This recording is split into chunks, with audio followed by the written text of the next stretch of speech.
This is Democracy Now!, democracynow.org, The War and Peace Report. I'm Amy Goodman. We end today's show with the shocking Lifetime 6-part documentary series called Surviving R. Kelly. The series, which aired over 3 nights this past weekend, chronicles 2 decades of allegations of sexual assault and misconduct against the celebrated R&B singer-producer R. Kelly. This is a part of the trailer for the series. There's a difference between R. Kelly and Robert. R. Kelly's this fun, laughing, loving guy. But Robert is the devil, R. Kelly is at the top of the charts, but he may be in for a fall. He was arrested today on 21 counts of child pornography. Kelly is accused of videotaping himself having sex with an underage girl. Taking advantage of minors will not be tolerated. Jurors found him not guilty on all charges. Robert has said all along he would be cleared of these terrible charges. Shame on you! Shame on you! Shame on you! Shame on you! Mute R. Kelly! Mute R. Kelly! Mute R. Kelly! Mute R. That was the trailer for the documentary series Surviving R. Kelly. R. Kelly has been accused of abuse, predatory behavior, pedophilia throughout his career. But despite damning evidence and multiple witnesses, he's been able to avoid criminal conviction. Kelly married the late singer Aaliyah in 1994 when she was just 15. He was 27. The couple denied the marriage took place. It was later annulled. In 2002, Kelly was indicted for possession of child pornography after a tape surfaced that appeared to show him having sex with a teenage girl. A jury found him not guilty in 2008 after deciding they could not identify the girl. For many years, Kelly reached out-of-court settlements with women who accused him of abuse, some who signed non-disclosure agreements that kept them from speaking out about the allegations. However, after a 2017 BuzzFeed article reported R. Kelly is keeping women against their will in an abusive cult, survivors and parents of victims have come forward with new allegations about his sexual, mental, and physical abuse. This is Angelo and Alice Clary, parents of Asriel Clary, who met R. Kelly when she was 17. The way they had to exit was through the back. So during that time, we was waiting and kind of getting a little nervous. Went to the corner where the VIP was, and then that's where she exited at, from the back side of the stage. He told us that he had asked her to hear us sing. He liked it, so he gave her a number to contact him. Asriel was in the 11th grade. We didn't find out right away, but she was secretly, I guess, calling him and texting him and then talking to him on the phone. One day, the time that she's supposed to be home, I called and she wasn't home yet. Finally, we get a phone call. She finally called me and said, "Oh, I'm at a hotel in Kissimmee meeting with R. Kelly." How and why, did this happen? I was really shocked. That was from the documentary series Surviving R. Kelly, and we'll be speaking with Angelo Clary in Las Vegas in a moment. The series will re-air in its entirety on Lifetime on Friday, January 11th. Well, for more, we are going to Untitled co-founder of MuteRKelly, a campaign to end R. Kelly's music career, and an Atlanta-based arts administrator who is also featured in this documentary. Untitled, welcome to Democracy Now! This series is just heartrending, horrifying. For people who aren't so familiar with R. Kelly, tell us who he is and when the allegations started surfacing, why you're so deeply concerned about him and have really co-founded a movement against him. Well, R. Kelly is a internationally recognized singer, songwriter, producer who's had a number of hits over the last couple of decades that have cemented him in a lot of people's mind as the king of R&B. He is beloved in the African-American community for some of the more inspiring and uplifting songs that he's written, like I Believe I Can Fly and Step in the Name of Love. I mean, those are staple songs. at African American weddings and graduations, and so he's very steeped in the culture. I first heard the allegations R. Kelly, when I short was for maybe Robert 14, Kelly. 15, around Aaliyah's age, about that marriage. And I can remember, thinking that was outrageous from, a kid's point of view.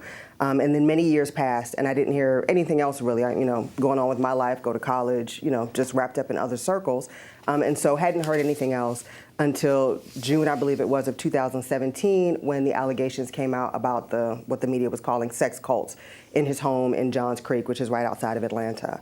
And at the time, I was sitting in my office, and I, heard this on the news, and I just did a Google search. I was like, what is this? I haven't heard anything about R. Kelly in years.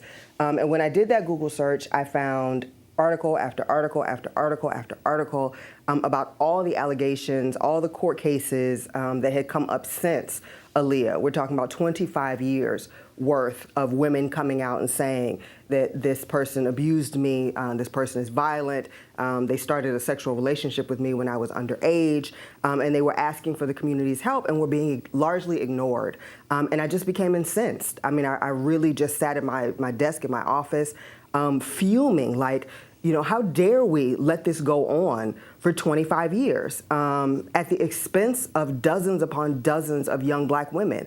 So I didn't know what to do. I'm not an activist by any kind of training, but I just was like, I'm just going to start a petition, a really humble petition, to try to get him off of Atlanta radio. Atlanta especially cannot afford to support child molesters. We have a huge child sex trafficking problem in Atlanta. And I just was like, we just can't. We all know this to be true, regardless of the fact that we have to say alleged in front of all of these accusations.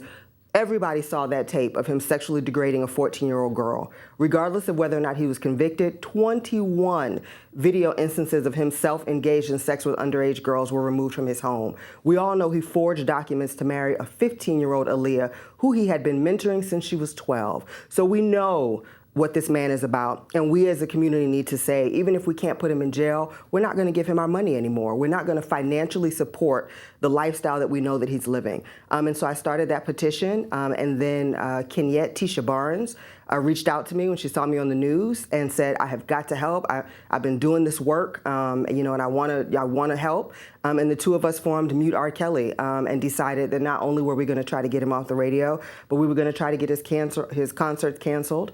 And we were going to try to get him off of streaming. We were going to make it impossible for other artists to want to work with him. We were going to cut off the money at every turn that we could, because it's really his money that is insulating him from the consequences of his crimes. And so if you stop the money, you stop his ability to hide. And so that's where MuteRKelly was born. I want to go to another clip from the docuseries Surviving R. Kelly. This is survivor Lisa Van Allen, followed by singer and former R. Kelly protege Sparkle. Sparkle's niece is allegedly the 14-year-old in the sex tape video for which R. Kelly faced but was acquitted of child pornography charges. I was kind of surprised when I actually ended up meeting him, because I just thought I'd be the last one he would try to talk to, because I was probably the youngest one there. Rob was sitting there at the pool, and he was being really, really nice, and he asked me how old I was, and I told him I was 17, and he asked me, will your mother let you come to Chicago? I knew he was at least 31, so I thought when I said 17 that he'd be like, that was gonna be the deal breaker. But it wasn't. Young girls are impressionable.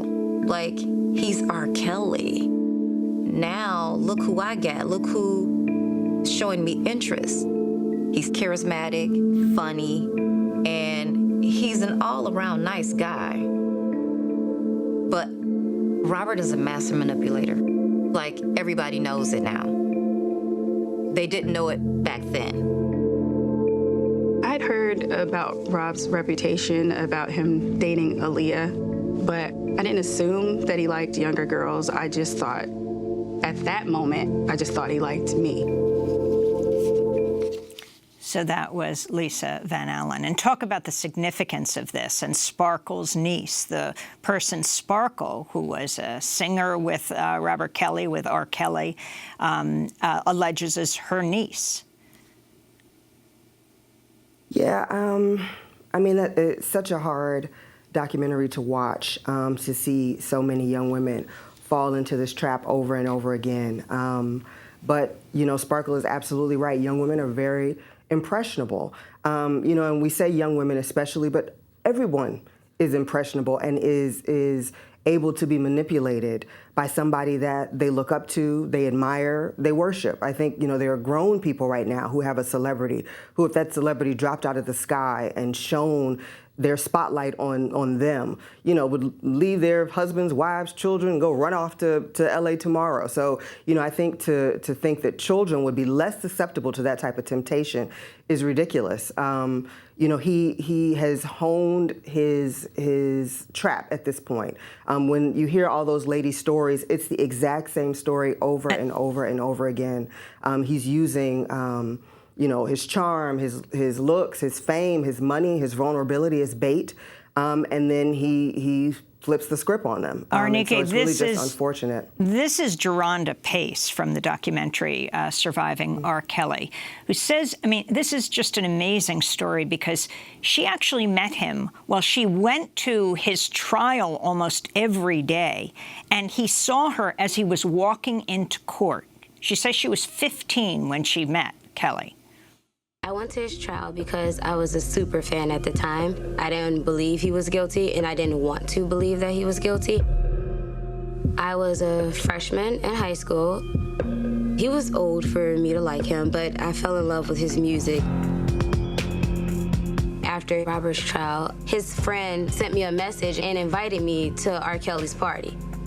And in the middle of me texting him back, Rob, he actually called my phone. And he was telling me, he said, I remember you. And I said, well, what do you remember me from? He said, you came to my trial. Thank you for your support. I was shocked. I felt like I was on top of the world. That was survivor Geronda Pace, who alleges she was later sexually, mentally, and physically abused while living in a cult-like atmosphere in Kelly's home. Pace is now speaking out despite having received a cash settlement from R. Kelly in return for signing a non-disclosure agreement. And talk about Arnike, these non-disclosure agreements. Well, that's how he's been able to kind of cover his tracks for years.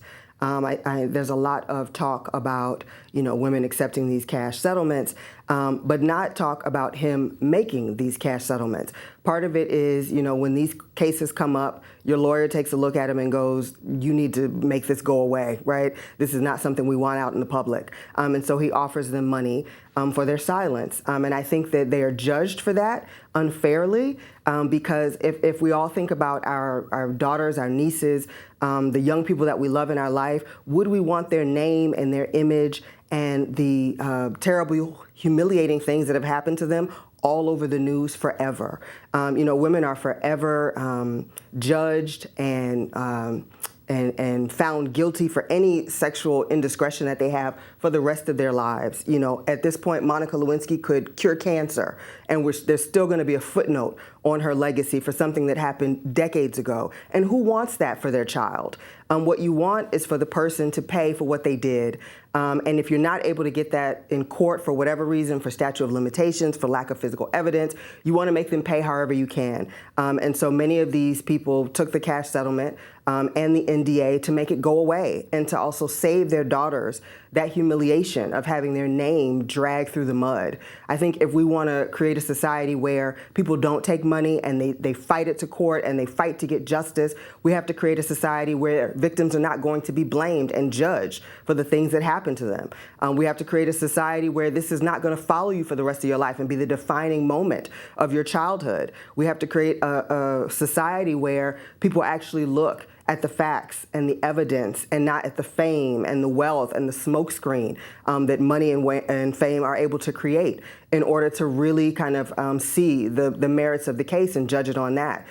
So I don't judge any of these women for taking money for their silence. I don't know that I would be able to put myself in their position. And they're extremely brave for coming out on this documentary and telling their most humiliating, degrading, moment of their life to the entire world. I don't know many of us who would want to do that. Arinike Odleye, I want to bring Angelo Clary into this discussion, the father of Asriel Clary, who met R. Kelly at the age of 17, moved in with him with hopes of advancing her music career. He hasn't seen his daughter in almost 4 years. Angelo, thanks so much for joining us from Las Vegas. Can you talk about what has happened to Asriel, what you understand took place? Yes, I can. I think the situation with Asriel was more of a personal situation that the world don't really know about. There was a lot going on with Asriel prior to meeting R. Kelly, and that's what led up to her being able to go to the show with us and had to be at the show with us for her to even attend the show. Moving right in, she never moved right in. We had an open conversation with R. Kelly after the event that took place, and he gave her his phone number, and they started talking, I think, on a Sunday to each other. And on that Sunday, we had no idea that they was texting and already starting a relationship. That Monday, she's supposed to have been in school, and then she wound up not being in class. So when we called, she drove to school. She always drove through high school, so she was didn't report home at the right time. So I think my wife called, and then she called me and told me that Az wasn't home. So I called my son, who also went to school, and that's how we figured out she wasn't at school. We found out she left school early, and then we blew up her phone. Just kept calling. No answer. When we finally got our answer from her phone, she sent her mother a text and said she had an audition with R. Kelly. She had to leave school. She had to go over there and meet with him. So we was like baffled. So she told my wife that. My wife called me, said, hey, she at the hotel with R. Kelly. We need to get there. I leave work, she leave work. We wound up meeting at the hotel in Kissimmee, Florida, where we see his tour bus, my daughter's car. We go in there, went to the registration, asked them for R. Kelly. Nobody knew that where he was, or he was under that name, and they don't have a celebrity here. They have to protect the celebrity. So we understood that. So we went in, started going door to door. Security was called, police was called for us disturbing the hotel. The security finally went up and found our daughter, went door to door, pulled the rooms. He had like a top floor with about 7, 8 rooms, and they found him and my daughter in the room together. We came down, they brung her down. Some kind of way they didn't bring him down. And the next thing we asked the officer there, where was R. Kelly? He was like, he's supposed to be on his way down, but he never came down. So we heard that he left. He went out the back door or whatever, he was gone. We was more concerned about our daughter at that time. We talked to her, asked her, she put on this show for us, hey, this is my career. He called me, this is what it was. He asked me for an audition. I was like, yeah, but you only supposed to went without telling one of us, period.